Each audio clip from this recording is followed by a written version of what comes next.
Guys, it's your girl Kizzy Rock, and yes, Kizzy Rock is my birth given name. Happy Friday evening. I want to say hey to all my subscribers, new as well as seasoned. I got a word for you. Tap in. Happy Friday evening, guys. So, I really don't have like a word for you, but I do have your questions and I'm here to answer them. Now, granted, some of you guys may not hear your question read because this is why it took so long, because I had no idea so many questions would come in. So I'm going to do a part two. I don't know when, hopefully sometime this weekend, but I will definitely title it part two. There's a good bit of questions, so I'm just going to try to read them. I actually kind of summarize your questions to make it more,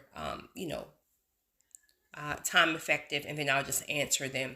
If you guys want to send your questions in, my social media email is rockkizzy18@gmail.com. If your question is not too personal for my taste, I'll be sure to answer them. If it is, I'll send you back an email and just kind of just tell you. So let's get started. Everything is just my opinion. They ask, is my opinion. If you guys would like to chime in, please do so. All right, you know what? I'm not even doing the number thing. Let's just go. Where are you from and where do you live? Okay, so I was born in New York. I was born in Manhattan, but I don't really have a lot of recollection. Raised in Charleston, South Carolina, and I'm back and forth between home, which is Charleston, and North Atlanta. I could not do Atlanta, not the introvert that I am. So I'm all the way North Atlanta. All right, so I'm originally from Charleston, South Carolina, but I currently live in North Atlanta, like 45 minutes north of Atlanta. Next question: Have you always known Have you always known you were chosen? And guys, remember, I just kind of summarized some of your emails to kind of just make it more time efficient. I've always known I've been different.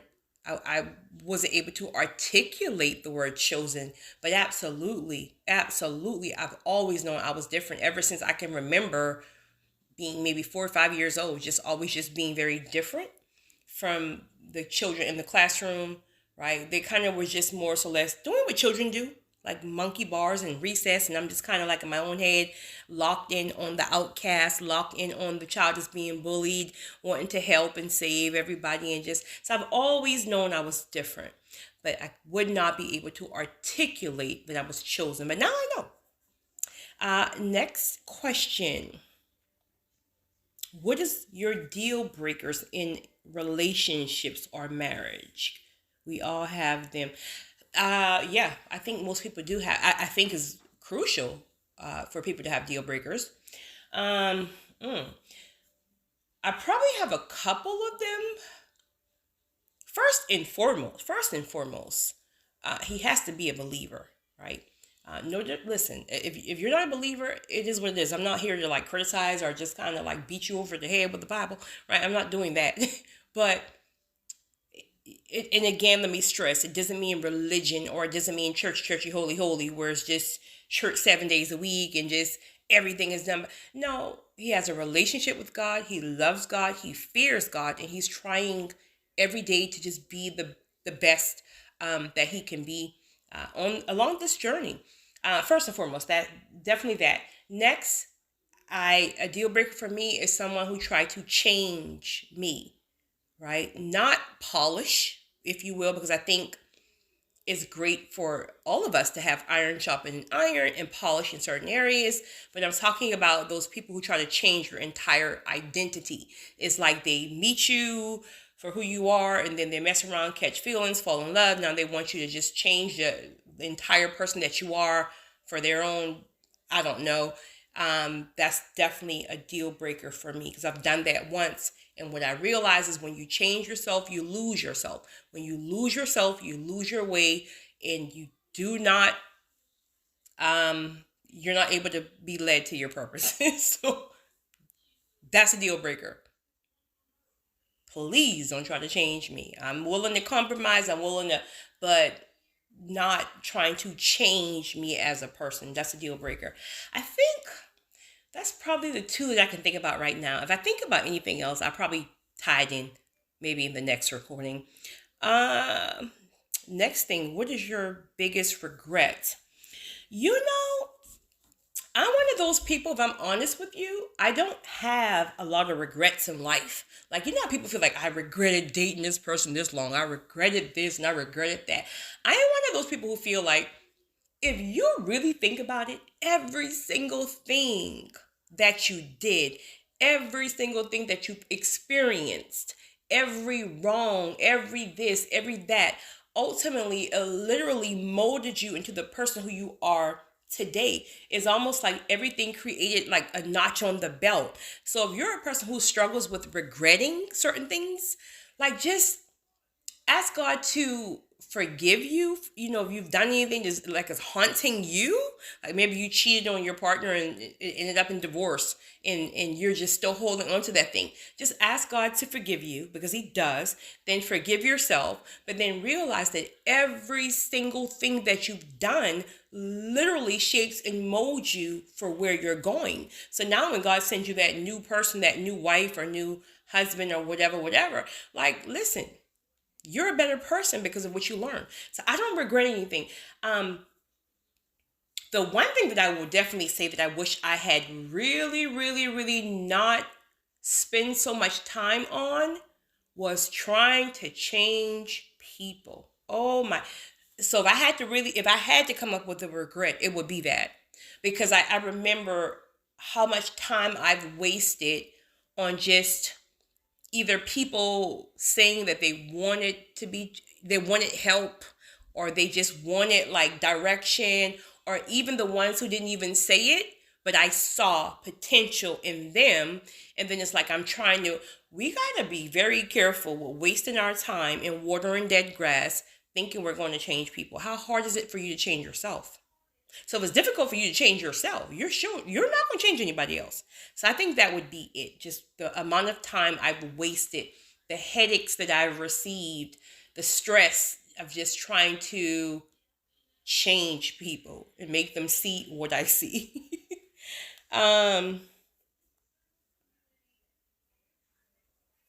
Worst date.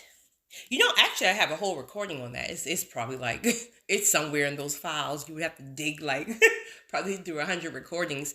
I actually have a recording on that. Worst date. It was from a gentleman. Bless his heart. Okay, so he's a very well-established gentleman, right? He's not a public figure per se. And if he was, I would not call a name. Trust me when I tell. If he was, or if he isn't, I ain't gonna call a name. But he's not a public figure per se. But he is tied in there, like in a different aspect of it. So with that being said, he got plenty of money, right? But I think what some, all caps, some men, they think that all women are moved by money, and it's not even the fact that, oh, well, I got my own money, not that type of thing. But I think some men don't realize that some women truly are just not moved by money, because their intentions are so different and so pure from your average woman that they assume every woman is like that, or every woman is all materialistic. So he's one of these guys, and it's so crazy because typically I typically say men who really got it, or people who really got it, they don't like talk about it, or they don't like really make a scene about it, because they don't want you to want them for that. But he's the rare one that has it. He really does. He has it, but he's very, very flashy and very, very prideful and just annoying, right? So we went to this very, very nice restaurant. He pulled up in this, well, I already knew he's loaded. So he pulled up in one of his $250,000 cars, one of them, right? Which is cool. You work hard, do your thing, right? But my whole thing is just treat everybody the same. including the waitress or the valet parks or valet parking individuals or whatever. So make a long story short, the date itself, he went all out. It was a great date per se, in the sense of the physical, like how a woman would really love a great date. That was amazing. But he talked.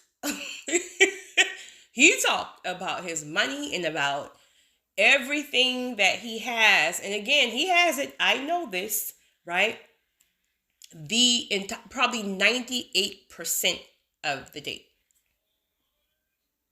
In the other 2%, he's screaming at the waitresses and the waiters, throwing down his black card and just, get the lady whatever she wants. I don't care what she wants. If she wants a lobster, you go in the ocean, you go find it right now. No, sir. Because the God I serve will snatch it all tomorrow. Play with it, right? And of course, I didn't say anything to him per se. Not then. But trust me, God is strategic. So after that crazy date of a whole night of just, when he called me to be sure they got home safe or whatever, of course, me being me, God done tapped me on the shoulder. Hey, got an assignment for you. And so make a long story short, like once I really spoke with him from a spiritual, not churchy, but a spiritual standpoint, and let him know that I get it. Every woman, a lot of women are X, Y, and Z, but if you're really looking for somebody, right, you can't be splurging your money and then complain about all women want your money. That's what you're leading with, right? And most importantly, you work hard, great job, but don't ever forget to leave God out of your conversation, and be so prideful because you got to be careful with that, right? So I'm not condemning him, if you will, but convicting him. But the date itself was horrible, but then God used it, which typically happens in most times when you're tapped in. God used it for a bigger purpose, and now we're really cool now. Really cool now. Cool. Next thing. Are you single or spoken for or married? I will say this. I'm definitely not married, because I'm saying that because it's public information, of course. Actually, let me say this. In my opinion, if you're not married, you're single. If you're not married, you're single. I'm going to leave it at that. Okay. Next thing. What will be your top 3 advice when it comes down to spiritual advice? Obedience. Obedience. Oh my goodness. Because if you're obedient to your convictions and what God is saying to you, a lot of other things will fall into place. But I'm gonna tell you this morning, I got a reality check. I got an aha moment. I was listening to Bishop Sam, and when I was walking my nature trail, and he brought up something that I had never I guess thought about or didn't even realize. Okay, so I always thought like pride was when you basically try to, like, you're cocky, right? Like you're cocky, not confident, but you're cocky and everybody else beneath you, right? So that was never a thing for me. So in my mind, I'm humble pie, always has been. Like I'm the chick who was, extremely humble when it comes to that, confident yet humble. But then he started speaking about us basically, like those of some of you, definitely me, who get ahead of God, and we're trying to we're getting ahead of God, so we're trying to make things happen on our own, and sometimes not even intentional. Like that's a form of pride, because it's like basically what you're saying is that you don't trust God's way, you don't trust God's timing, you trust that you can do it versus waiting. And I was like, well, snatch my edges, because I never really saw pride like that. In my mind, pride was always just the people who think they're biggity and they're this and they're this and they're this and this. But he is absolutely right. Because if you're trying to get ahead of God and you're trying to make something happen on your own, and again, sometimes it's not intentional, but whatever, but you're trying to make something happen on your own, you're basically saying, well, God, I don't need you. I can do it myself. And honey, that was a reality check for me this morning. So obedience and making sure that you're staying in alignment, that you're not getting ahead of God, and that you're not operating out of pride. Because I had a reality check this morning, so I got to work on that. Next question. Guys, I think at the maybe 25-30 minute mark, I'm going to have, if it goes past that, I'm going to have to end this. Then you'll hear a pause. I'll start a different recording because for some reason I can't do a whole long recording on this app. I don't know why. What are your top three advice? Well, top three. Oh, I just said that. Also, to push past fear. So it will be obedience, make sure you're not operating in pride, and pushing past fear. I just hope people understand that you're not the only person who may be fearful of what God called you to. If God called you to it, it's going to be something that's very, very fearful. So it's not that you won't feel the fear. It's more or less about taking the first step, knees trembling in awe, sweating in awe. When you take the first step, a grace will literally come upon you, and the fear will just kind of subside. Next question. Top three turn on for men. Top three turn on for men. I think that might have been a little similar to what I said earlier. I'm not sure. Definitely, again, God fearing. Top three. Oh, that's kind of tough. Oh, because I don't know what. God fearing for sure. Patient. For me, for me, I need a patient man, honey, because I just be moving a certain way, and I'm telling you, it's not intentional. It truly is not. So God fearing, patient, and laid back. Because I'm the opposite. I'm like a live wire. So I work better with laid back people because they won't pay me no attention. They don't take everything personal. And if it gets to, then they say whatever they say, but it's not demeaning. It's not aggressive. It's not mean. They get you. It's just like, you listen, sit down, please, because you're doing too much. And I'm like, okay, sir, you know what? My bad. Right. So God-fearing, laid back, and what else I said? But if I had to put some more on there, a man who can cook, right? I can cook. Don't get me wrong. I love cooking. But honey, it's something about a man who can cook. Man who can cook, man who smells good. Got some nice shoes. I'm a shoe person. I love nice shoes. Very diverse in his wardrobe as well as his Kizzy. Okay. Have I ever been cheated on? What? Excuse me. I'm a whole woman up over here, right? I don't think I know one woman who haven't been cheated on, if I'm honest. I'm sure they exist, but I don't know one. But I'm sure they do exist. But yes, I've been cheated on. And they still want your girl, but ain't nothing happening. Trust me when I tell you. Kizzy, get it moving. All right, next one. Who is the most humble public figure or celeb you've ever met?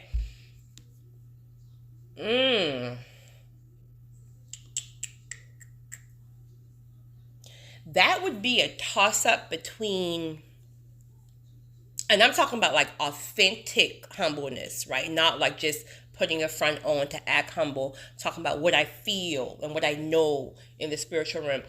It would be a toss-up between Pastor John Gray, excuse me, Pastor John Gray and Teddy Riley, producer Teddy Riley. It would definitely be between those two. And I know they're on two different scales, but it is what it is. But they both know God, I'll tell you that.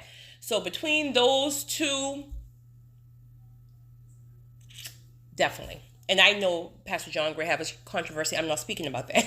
I'm not speaking about nobody's fleshly struggles, because we all got flesh struggles up in here if you want to be real.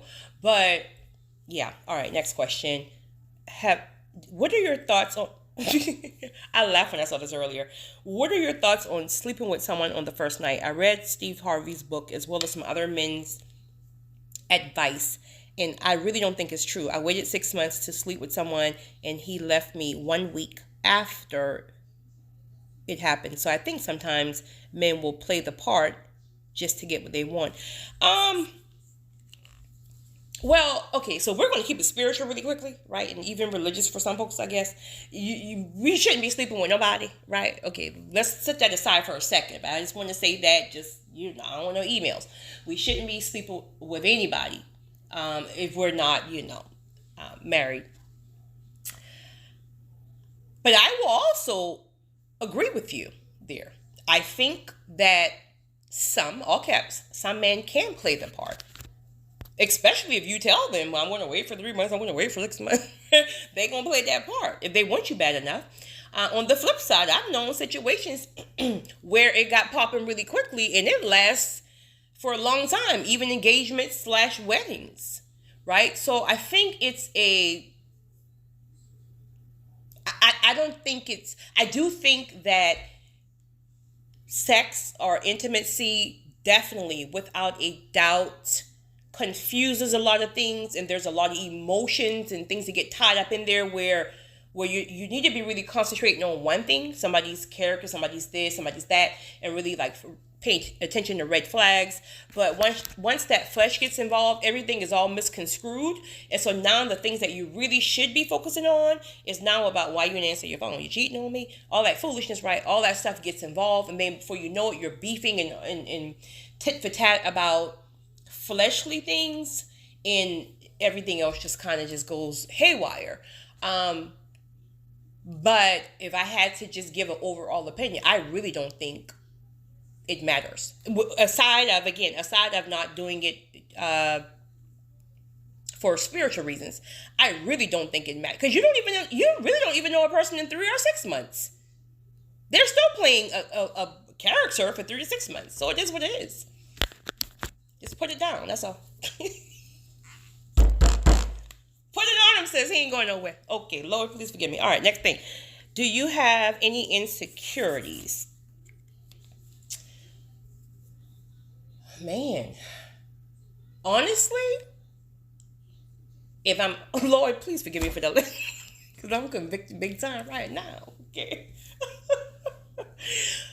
Honestly, I don't have any not just like your average day to day, but definitely when God calls me on certain assignments that are so much bigger than or so I think they are. Yeah, I have to, if I don't like stay up in the spiritual realm, right? Getting filled up in that spiritual room, let it be reading the word or just whatever I'm called, fasting or whatever. Oh, if I don't stay filled up in the spiritual room before I go to that assignment or walk in that room or give that word, absolutely. Because it's almost like you don't feel worthy of certain things when God calls you. God calls you to it, but it's still that struggle. Like, I mean, God, why do you think I'm that brave? Why do you see so much in me that you want me to do this, right? So even though I'm fearless, if you will, it just means that, okay, God, I'll do it if you say do it. But it's, yeah, definitely. But not on just your average day-to-day basis. I really don't have any insecurities because I put the work in. It's internal. It's knowing who you are in God, and most importantly, knowing who you are in God, but knowing who you are as a person and not allowing anyone to change you. That insecurities and lack of confidence comes in when you're playing a part and you're really not that person. Someone have already changed you. Trauma have maybe changed you, or societies, they've changed you. When you stay true to who you are, regardless of who may not like it, regardless of who may not get it or understand it, that's where your confidence is. I ain't got time about what you think about me. I don't care. Work on you. I'm good up over here, right? God will convict me of anything I need to do, and he do all the time, right? I'm just saying, okay.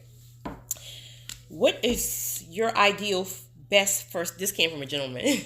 What is your ideal first best date? Let me tell you, sir.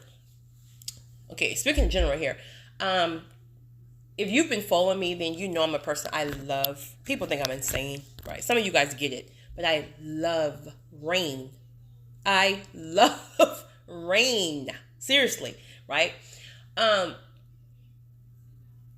I know for a lot of females it's more like the expensive dates. I'm just so different. I know I look a certain way, but I'm really the complete opposite of what I look. Anybody who really knows me knows this. I'm really the complete opposite of what I look like, right? But for me, it would be like, if I had to really pick, but you don't pick anyway when a guy is taking you on the first date. Let him lead. But if I had to pick, it will be a rainy night, not like hard rain, even though I love hard rain, but because I want to be sitting outside under an umbrella. So more like that misty rain, sitting under like one of those big beach umbrellas, the big ones, right? Where you can still hear the rain tap on the umbrella, preferably a tin roof, but we're outside, so whatever. And just having a legit I'm talking about a real heart to heart, no pride, all vulnerability conversation about life, about God, about just everything under the sun, even though it's raining, everything under the sun. And I mean, we probably have some little snacks there or whatever the case may be, but just being under an umbrella and having an in-depth conversation and just letting that rain just, don't try nothing, sir. I got my eyes on you. Okay, let's go. Next. What are your current struggles spiritually? I've been very patient about, after this question, because I want to stop it and I want to start a second recording so it doesn't cut me off. I've been very patient. I'm sorry. I'm very honest about patience. Somebody been praying for me in patience, honey. Let me just tell you. I can always tell when a person been praying for me. Patience have been probably a lifelong struggle. I'm so much better now. Oh my goodness. Patience. And again, today, after listening to Pastor Bishop Sam, realizing that sometimes people pleasing and sometimes, again, getting ahead of God is actually pride. Because see, when you're people pleasing, for example, some of you people pleasers, I'm not a people pleaser any longer, but I do have my moments. If you're pleasing people, then sometimes you're not pleasing God. So you may be pleasing a person in a certain season or at a certain time where God is really needing you someplace else, but you're so busy answering everybody's call. You're so busy saying yes, yes, yes, yes, yes, that you're actually saying no to God. So what you're basically saying is that my way is better than God's way. I know more than God knows, so I'm going to please this person and ignore whatever God is calling me to. So between patience and sometimes, again, having that spirit pop up, that people-pleasing spirit, and definitely at times, periodically, jumping ahead of God is my 3 biggest struggles. So guys, I'm going to stop this, but you'll hear a second recording pick up. Thank you guys. Okay, so next question. Any advice on building my confidence? Any tips are welcome. Sis, I have several videos on confidence, and the truth of the matter, honestly, is that confidence is an internal thing. You're going to have to really, really,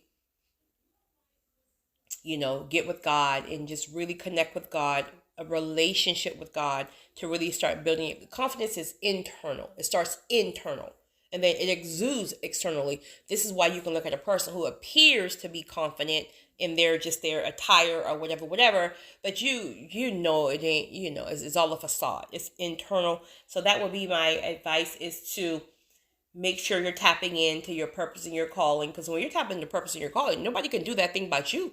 At least not the way you do it. I mean, only the way you do it. So that's confidence right there. And then again, making sure you're going back to the default you. Who changed you? Trauma, that man, that woman, who changed you? The bullies, who changed you?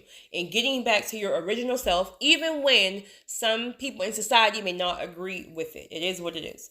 Next question.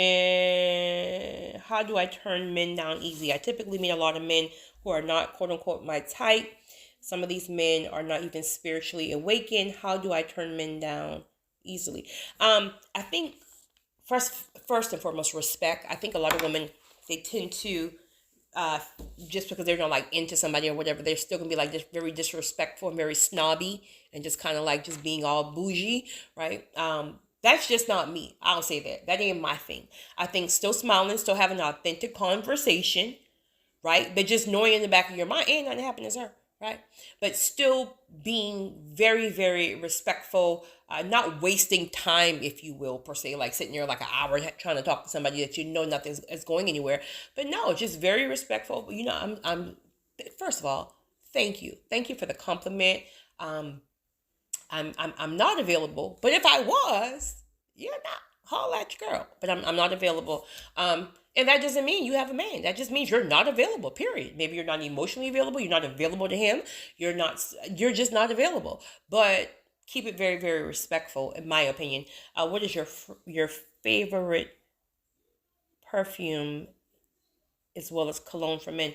I said this a number of times. Baccarat is my favorite. Baccarat is very costly, in all honesty. But I also like, if I was to kind of go more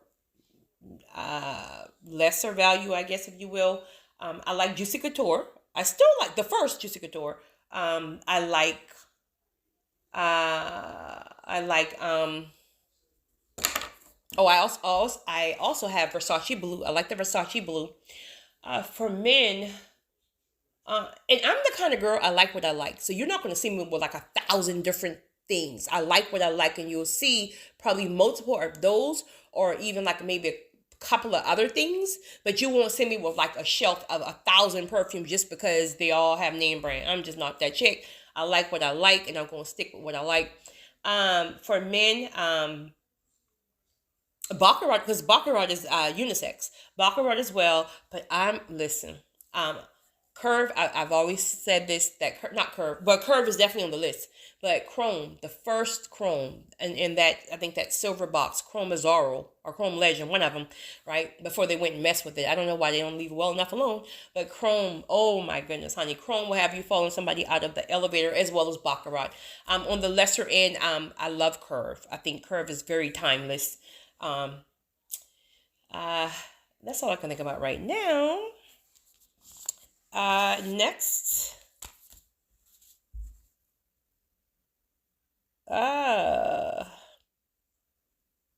Have you ever been married or have children? No, I've never been married. I don't have children. The second part of your question. I have 5 children, and I honestly never wanted children, but the pressure of society got to me. Don't get me wrong, I love my children, but I love the fact that you stand up for what you believe. Well, here's the thing. I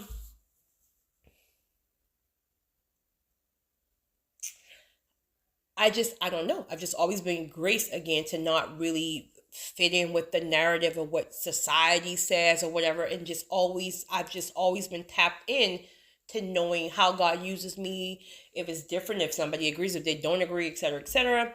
Don't get me wrong, I love children. If I'm honest with you, I've never had a desire to have children, honestly. And I can still have children if I want children, right? I don't want any, but I love children, seriously. Like, I'm on the phone with children all day long, right? I love children. But I think one of the reasons why it's so important to stand up to your beliefs, because look what's going on now. You don't have people putting that pressure on people any longer to get married or have children. It's almost like people are now backtracking. It's almost like, I'm never going to get married again. Oh, I love my children, but if I could change the hands of time.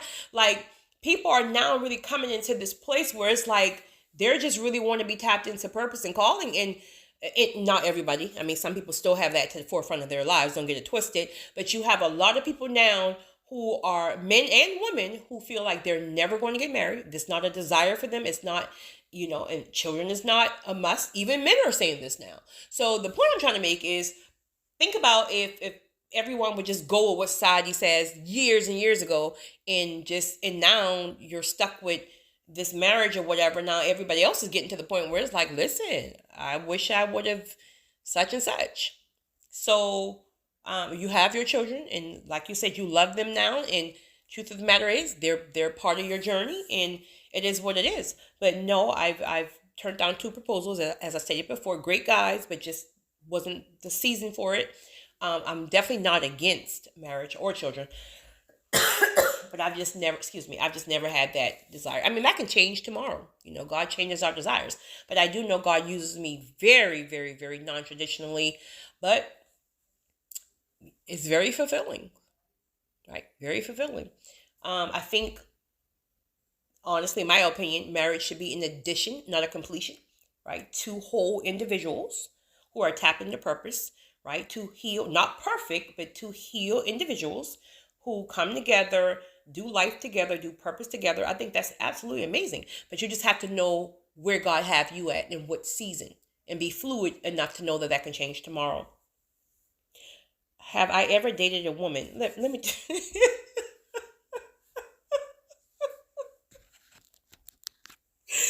Woo child. No. I am very, very clear and have always been on who I am sexually. Now, I will say this. I am the woman who is so confident that I can, and I do it all the time actually. I can give the next chick her props. I can be like, oh, you're gorgeous, you're bad, your body is banging, right? And there's no residue of a I just wonder if no, I promise you, I just don't I just never ever had that type of attraction to a woman. But for some reason, for some reason, they have an attraction to me. I have women approach me all the time, especially being where I live now. Um, but I'm just like a free spirit, so I'm very friendly. So I'll laugh it off and be like, "Girl, ain't nothing happening, but you're cute. But girl, bye, ain't nothing happening, right? Thank you for the compliment, but ain't nothing happening." But the craziest thing happened to me probably about 4 months ago was this young lady I was in the store, but it was very, very. I guess she tried to like be, like what's the word when somebody try to like play something off? But every time I turned my buggy on a certain aisle, she would literally ram her buggy into mine as if, oh, I'm sorry, car accident, buggy accident. And it happened on every single aisle.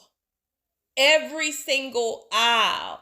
And I was just saying to myself, girl, if you don't stop this foolishness, but she was very nice, and I know she was, into your girl, but honey, ain't nothing happening. So no, no, no, no, no. I'm not attracted to women at all. But again, I can give women props all day long. And I do it. Honestly, I do. Next question. What are your favorite music? I'm very versatile when it comes down to music. I like country. I like rap. Some raps. I like rock. I like, well, it depends. As long as they ain't like demonic, like that demonic beat or, listen, as long as the words aren't demonic, right? But I love R&B. I love jazz. I love jazz. I love all type of music. I'm very, very diverse when it comes to that. Again, as long as my spirit don't pick up no type of foolishness, demonic beats, or even again the words. I was in the car with one of my clients the other day, and they like a certain station, and the song was, I forgot who. It wasn't Miley Cyrus. It was somebody, but basically she was just saying if she can kill her, she's literally sung over and over, if she can just kill her ex. Girl, get up off of my radio with this nonsense. Goodbye. So I'm diverse in music, but I just don't play down with certain beats, certain rhythms, and certain words. Definitely, you will be rebuked on sight, guys. I think I got so much more questions. I think I'm gonna have to end up adding some of these to the next one. Oh, let's see.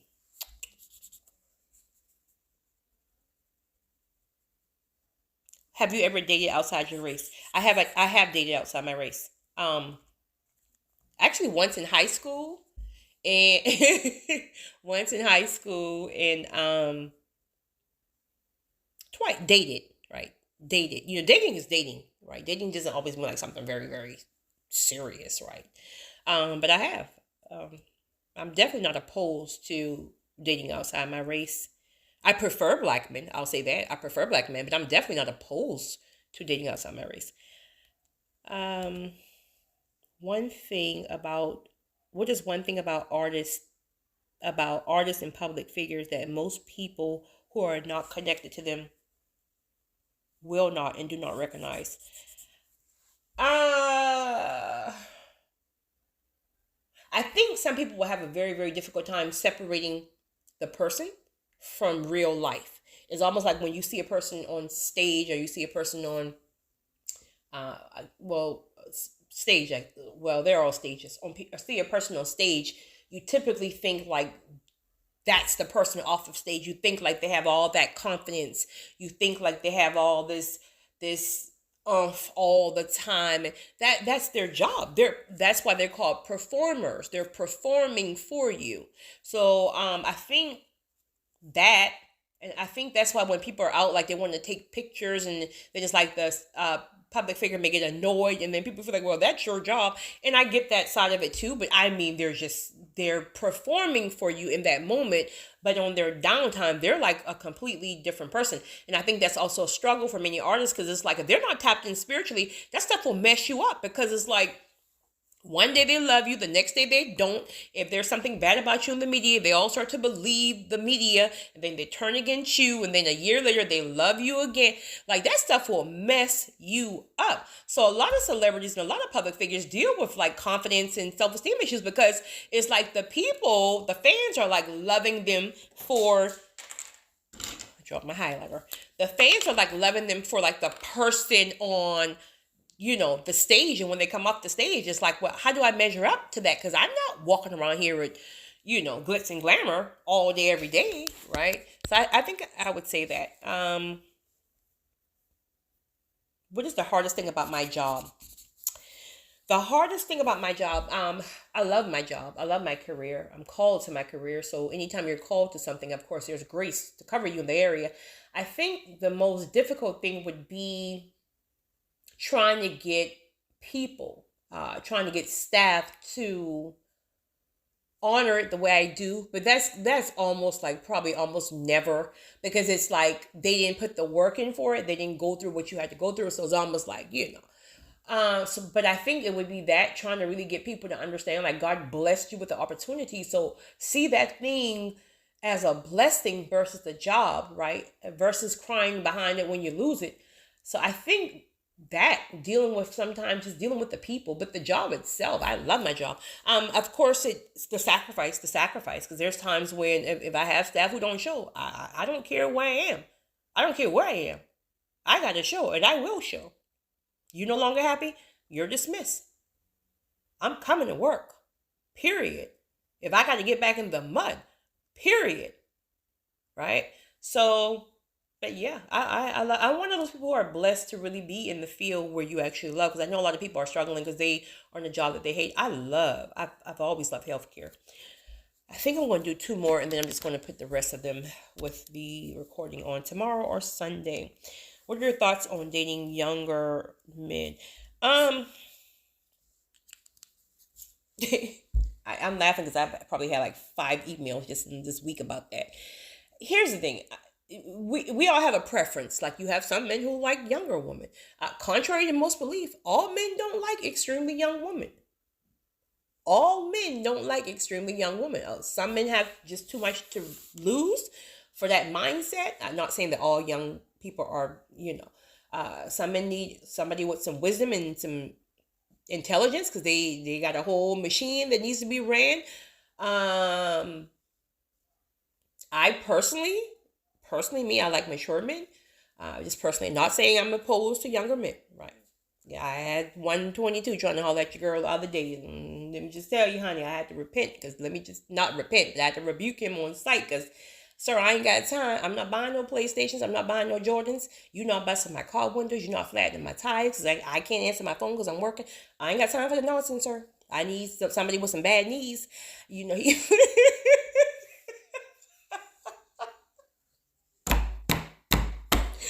Woo! If you're going to date young, one thing I will say is this right here. I won't use the word annoying. Well, it is annoying, right? Because I have a family member who's going through this, and it's so annoying when she calls me. She calls me with all this stuff that he's not doing that's not so mature. It's like, oh, he acts like a little boy. He just want to play games all day. Ma'am, seriously? So you got him right out of high school, which is not true. I'm just saying, you got him right out of high school. And now you're complaining that he won't, quote unquote, man up. It's unfair. It's really unfair. You got to give people chance to grow into and mature. So you can't be 35, let's just say. You can't be 35 and complaining that a 22-year-old is just not doing manly things. That is so unfair. Get this man time to grow, like for real. Or if you're going to deal with it, cool, but you need to be locked into the mindset that you're going to have to deal with some immature stuff, and you're going to have to be able to separate that thing, because you can't force somebody to grow up before their time. And granted, that's not all young people, because I know some young guys, seriously, who have like that old man mindset. They were probably raised by like grandparents, and then I know some older guys who have the mindset of a 22-year-old. But I don't know, 22. Yeah, or not 22, super young. I do think if you're older, I don't know how old you are, sis, but I think you definitely need to stay fit, where you can not keep up with him per se, but you're gonna need some energy, right? You can't be, your knees hurting, both knees, both knees hurt. You got arthritis in your hand. No, said you got to get up. You got to work out. You got to get your body right so you can be able to keep up with him. If you want that, then it requires certain things. You, God, that's going all the way left. I ain't got no more advice for that. Okay. I think I'm gonna do one more. What is? I hear you talk a lot about privacy. If I'm honest, I'm the complete opposite, and I'm realizing now that a lot of my warfare have came from speaking on things. How important is privacy? Says privacy is extremely important. I know everybody's different. I don't know. I think God have just always given me a gift of privacy. I've always been private. I've been the girl in like high school and nobody would ever know who my boyfriend was. I wouldn't even let him sit by me to eat lunch. Like I just always been private. I'm just a very protective person in general. I like a very small, intimate feel, small, intimate circle. So anybody that's in my life, that includes the few people in my life, and that includes my family, that includes, you know, clients from work, whoever. If you're under my umbrella, I don't play about you. Like I don't play about you. So with that mindset, I gotta keep it small for my own sanity, right? Also, you gotta understand that the more people that you have in your life, there's a larger chance for you to get crossed because each person has another friend. So let's just say you have 15 friends. Let's just say you got 15 best friends. 15, and I'm talking about best friends. They all know your business. They're all in your house. They're all around your man. 15. Each one of those girls have another friend that the other one may not even know. So now they're talking, and they could just be not talking bad, just speaking in general about you, what they seen in your house, certain things about you. And before you know, you got warfare coming left, right, up, and down. You trying to figure out, why is my house in shambles? You done got the wrong spirits up in your house. You done speak too quick. Also, if God has given you a vision, you got to understand there's demonic forces out here that can hear you. If you're not a person who can speak in tongues, I'm not that person. Y'all, somebody. I don't know if that's something I need to pray for, because I don't speak in tongues. It never hit me, but I have a very, very strategic way on how I can conversate, if you will, and it's not out loud. It's truly a conversation in my head. It's in the spiritual realm, but I can't explain it. I can't explain it. But if you can't have a conversation between you and God, you and the Holy Spirit in the spiritual realm without like literally verbally saying something, or if you cannot speak in tongues, you got to be very, very careful about what you speak, because you have demonic realms out here who can literally, these demons can hear what you're saying, and then before you know it, they're working against everything. So sometimes the delays and the frustrations and all that stuff we're dealing with is because we're speaking on things and you have too much people involved in your life. You got people coming over to pray for you, and as soon as some people leave, honey, they're praying against you. They done held your hand, honey. They done sprinkle some holy oil up in your house, honey. Child, please. I ain't got time. I'm gonna do one more really quickly. So yeah, privacy is, sister, if you want to be, just ask God. I think we have not, because we ask not. Ask God to give you the gift of being private. Give you wisdom and discernment on when to speak and when not to speak. One more really quickly. Actually, the one right behind you, the importance of keeping a small circle. So that kind of just, that's included in what I just said. I think that's it. I will actually, any advice on pursuing purpose?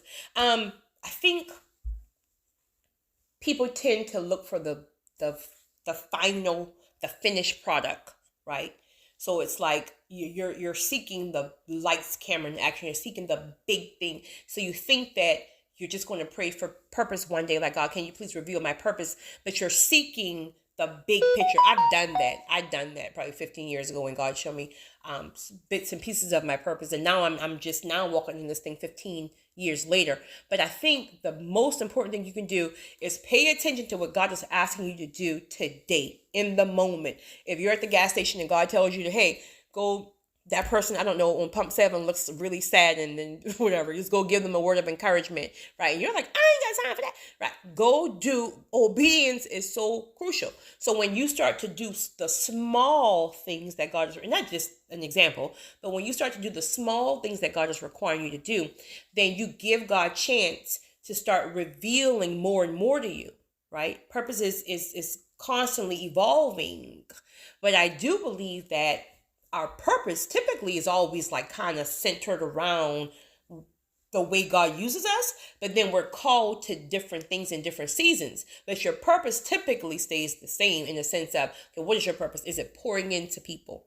Is it writing? Is it what is your purpose? So you can have a purpose that's okay. If it is pouring in helping people, then you may have a purpose in a whole nother season to write a book that's pouring into people. The next season, it could be just all about ministry. It could be, so it is called, you're called in different seasons, but start doing the small things. So if you hear God speaking to you and God convicting you to do something, don't write that off, because a lot of the times God is just testing you. If you can't be obedient to the small things, hey, turn around and give that person $1 at the bus stop, right? Go take them a coffee. You might not have no money, but sacrifice your lunch at work and go take them lunch, because they didn't eat in 4 days. You just ate before you left home, right? So those small things, and when you start moving in the small things, then God will start to constantly give you more and more and more and more and more. So that's my advice. But purpose never leaves you. It's always been there some kind of way. It just evolves, but it's always been there. That seed has always been there. So that's my advice, and I will make a second. I don't know. Maybe this weekend, sometime soon. You guys have a great one. It's your girl.